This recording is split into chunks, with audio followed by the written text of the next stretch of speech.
நாட்களாக தான் வந்து விமர்சிக்க தொடங்கிட்டார். திமுக தீய சக்தினும் அதிமுக ஊழல் சக்தின்றது உங்களுடைய பதில் என்ன? சார் ஊழல்னா என்னன்னு எனக்கு தெரியலையே. ஊழல் சக்தினா என்ன, யார் குறிப்பிட்டு சொல்றாரு? நீங்களா ஒரு கற்பனை பண்ணிட்டு இவர் தான் சொல்றீங்க. தீய சக்தி ஊழல் சக்தி யாரை குறிப்பிட்டு சொல்றாரு? குறிப்பிட்டு சொன்னா தானே சொல்ல முடியும்.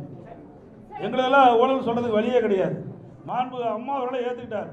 ரோல் மாடல் அம்மா பேர் சொன்னாரா இல்லையா? புரட்சி தலைவர் எம்ஜிஆர் மாண்பு அம்மா ரோல் மாடல் சொல்லியாச்சு. எங்களுடைய அதிமுக ஆட்சி நான் முதலமைச்சராக இருக்கும்போது என் மீது ஊழல் குற்றச்சாட்டு சொல்லி நீதிமன்றம் போய் நீதிமன்றத்தில் நிரபராதின்னு வந்திருக்கிறேன். எப்படி ஊழல் சொல்ல முடியும்? யார் கூட வச்சிருக்கிறாரு? அவர் கூட அதிமுக ஒருத்தர் வெளியில் போய் ஊழல் அந்த யார் உங்களுக்கு சேர்ந்திருக்கான்னு தெரியும். நான் பெயர் சொல்ல விரும்பல. தாவேக்காவில் போய் சேர்ந்திருக்கார். அவர் ஊழல் குற்றச்சாட்டு புரிஞ்சு ஜெயிலிருந்து வெளியே வந்தவர். வந்தாரா இல்லையா? அப்போ யாரோட கூட்டணி வச்சிருக்காரு? ஆக எங்களை குறிப்பிட்டு சொன்னால் அதுக்கு உண்டான பதில் நாங்கள் தெளிவாக சொல்லுவோம். நிறைய பதில் இருக்குது எங்களுக்கு. ஒன்றும் பதில் இல்லாதெல்லாம் இல்லை. இது பொன்விழா கண்ட கட்சி 31 ஆண்டு காலம் ஆட்சி புரிந்த கட்சி. நீங்க 31 ஆண்டு காலம் ஆட்சி புரிந்த கட்சிங்க.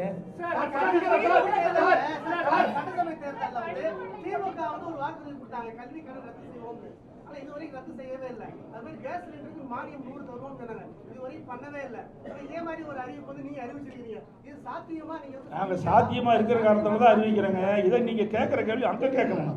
யாரும் கேட்கவே மாட்டேங்கிறீங்க. நானும் பல தடவை பார்க்குறேன். தொலைக்காட்சியில் வரலாம். அவர் நடந்து போகும்போது முக்கியமான கேள்வி கேட்க மாட்டேங்கிறீங்க. ஒரு அப்படியே ஏதோ சொல்லிக்கிளி கொடுத்து கேள்வி கேட்கல நமக்கு தெரியல. ஆனால் இந்த கேள்வி அங்கே கேட்க வேணும். எங்களை பொறுத்த வரைக்கும் நான் கொடுக்கப்பட்ட வாக்குறுதியை பெரும்பாலும் நிறைவேற்றி கொண்டு தான் இருக்கிறேன். அதில் எந்த மாறுபட்ட கருத்தும் கிடையாது. எங்களுடைய தலைவர்கள் ஏற்கனவே எங்களுடைய தலைவர்கள் இருந்தாங்க. புரியுதுங்களா? எனக்கு மாண்பு அம்மா இருந்தாங்க, புரட்சி தலைவர் எம்ஜிஆர் இருந்தாங்க. சொன்னது கொடுக்கப்பட்ட வாக்குறுதியை செயல்படுத்துகிறோம். மக்கள் நன்மை கிடைக்கக்கூடிய திட்டங்களையும் நாங்கள் அறிவித்தாங்க.